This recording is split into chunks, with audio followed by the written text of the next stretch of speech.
Sekarang kita masuk berita yang tak bagi dopamin cepat, tapi kalau kau faham, kau nampak masa depan. Dan masa depan tu bukan sekadar Bitcoin naik atau turun. Ia tentang siapa kawal sistem, siapa potong aliran jenayah dan siapa menang bila teknologi jadi lebih autonomi. Pertama, penguatkuasaan terhadap skam. Tindakan Washington terhadap pusat penipuan di Asia Tenggara kini mencatat rampasan kripto melebihi 580 juta dolar Amerika Syarikat. Itu bukan angka kecil, itu mesej. Mereka bukan lagi kejar rana, mereka kejar aliran duit. Mereka potong paip. Untuk kita dekat Malaysia, ini sangat relevan sebab rantau kita memang jadi hotspot syndicate scam termasuk modus pig butchering dan love scam. Bila duit mula disita, syndicate akan berubah taktik dan mangsa baru akan muncul kalau orang masih mudah percaya. Kedua, AI sedang masuk fasa yang ramai orang belum bersedia. Agentic coding. Dunia bergerak daripada jurutera menulis kod satu-satu kepada jurutera mengurus pasukan ejen AI yang menulis, menguji dan menyelenggara perisian.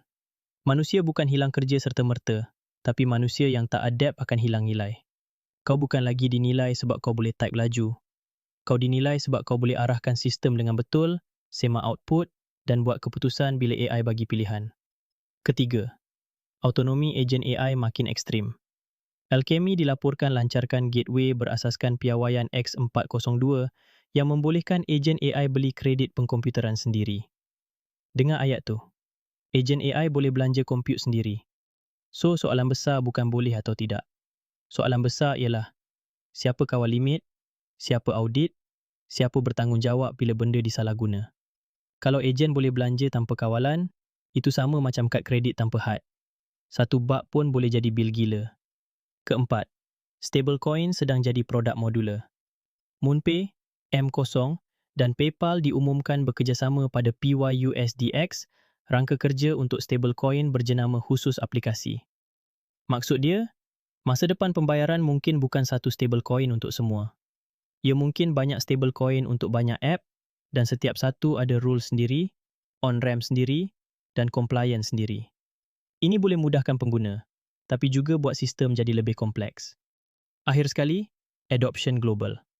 Amerika Latin tambah pengguna kripto hampir 20% pada 2025. 3 kali lebih laju daripada AS. Brazil cadang undang-undang untuk kekang pengelakan cukai kripto. El Salvador finalize program diploma Bitcoin. Ini tunjuk dunia bergerak dua hala. Ada yang ketatkan, ada yang bina pendidikan. Kesimpulan dia mudah. 2026 bukan sekadar cat. Ini perang melawan scam, evolusi AI agent dan stablecoin jadi infrastruktur harian. Kalau kau nak survive, kau pegang disiplin, bukan drama.